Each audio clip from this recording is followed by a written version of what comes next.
Hello, my friends. So glad that you're back with me. I have a very special story to share with you today. It's called Last Stop on Market Street.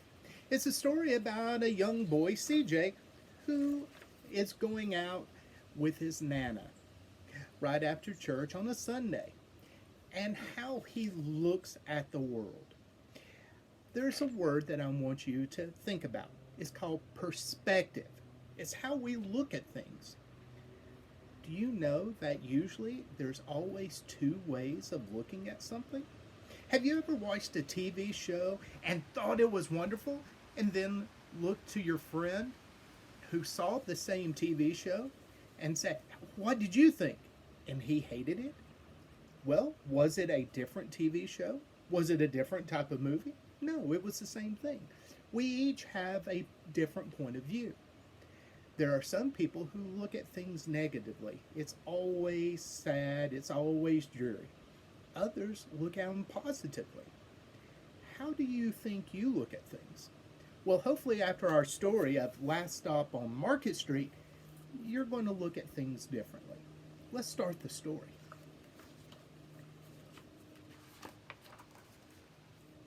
CJ pushed through the church doors and skipped down the steps. The outside smelled like freedom, but it also smelled like rain, which then began to freckle CJ's shirt and drip down his nose. He ducked under his Nana's umbrella, saying, "How come we gotta wait for the bus and all this wet?" "Well, CJ, trees get thirsty too," his Nana told him. "Don't you see that big one drinking through a straw?" CJ looked for a long time, but he never saw the straw. See, boys and girls, the tree? What does the trunk look like? That's right. It can look like a straw going into the ground. From the bus stop, he watched water pool on flower petals. He watched rain patter against the windshield of a nearby car. His friend Colby climbed into the car and gave CJ a wave. And then he drove off with his dad. "Nana, how come we don't have a car?"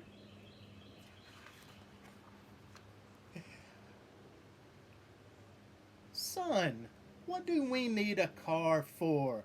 We've got a bus that breathes fire, and old Mr. Dennis, who always has a trick for you." The bus creaked to a stop in front of them. It sighed and it sagged, and then the door swung open. A fire, a fire breathing. Look, there on the bus. It's a dragon breathing fire. Oh, that's what Nana was talking about. "What's that I see?" Mr. Dennis asked. He pulled a coin from behind CJ's ear and then placed it into his palm. Nana laughed her deep laugh and pushed CJ along. They sat right up front. The man across the way was tuning his guitar. An old woman in curlers had butterflies in a jar. Nana gave everyone a great big smile and a good afternoon. She made sure that CJ did the very same thing. The bus lurched forward and stopped. Lurched forward and stopped. Nana hummed as she knitted. "How come we've always got to go here after church?" CJ said. "Miguel and Colby never have to go nowhere." "Well, I feel sorry for those boys," she told him. "They never get a chance to meet Bobo or the Sunglass Man. And I hear Trixie's got herself a brand new hat." CJ just stared out the window, feeling sorry for himself. He watched cars zip by on either side and watched a group of boys hop curbs on their bike. A man climbed aboard with a spotted dog. CJ gave up his seat.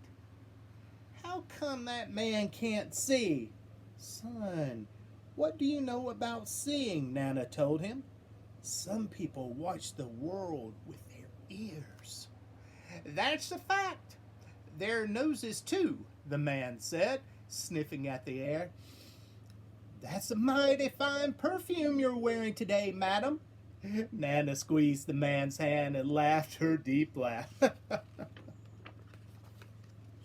The two older boys got on next. CJ watched as they moved on by and stood in the back. I sure wish I had one of those, he said. Nana set down her knitting. What for? You got the real live thing sitting across from you. Why don't you ask the man if he'll play us a song? You see, the young boys there had an iPod or a listening device, maybe like an iPhone. Oh, look, CJ didn't have to. The guitar man was already playing, plucking strings and beginning to sing. To feel the magic of music, the blind man whispered, I like to close my eyes. Nana closed hers too, and so did CJ, and so did the spotted dog. And in the darkness, the rhythm lifted CJ out of the bus, out of the busy city. He saw sunset colors swirling over crashing waves. He saw a family of hawks slicing through the sky, saw an old woman's butterflies dancing free in the light of the moon. CJ's chest grew full and he was lost in the sound, and the sound gave him the feeling of magic.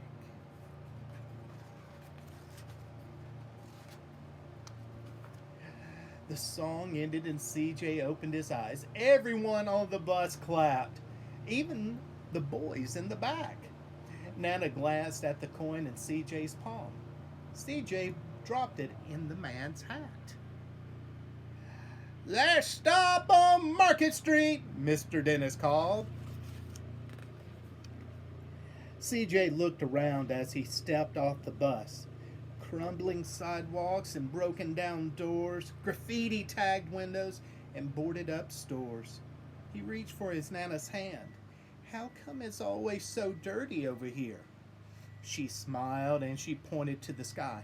Sometimes when you're surrounded by dirt, CJ, you're a better witness for what is beautiful. CJ saw the perfect rainbow arcing over the soup kitchen. He wondered how his Nana always found beautiful when where he never thought to look. He looked all around him again, at the bus rounding the corner out of sight, and the broken street lamps still lit up bright, and the stray cat shadows moving across the wall. When he spotted the familiar faces in the windows, he said, I'm glad we came. He thought his Nana might laugh her deep laugh, but she didn't. She patted him on the head and told him, Me too, CJ. Now, come on. Isn't that a wonderful story, boys and girls? It's amazing when we take the time to look around what we can see. At first, CJ just looked at the bad. Why can't I have this? Why can't I have that? Why are these buildings so bad? That he missed out on looking for what was around him. He missed the people and how interesting they could be.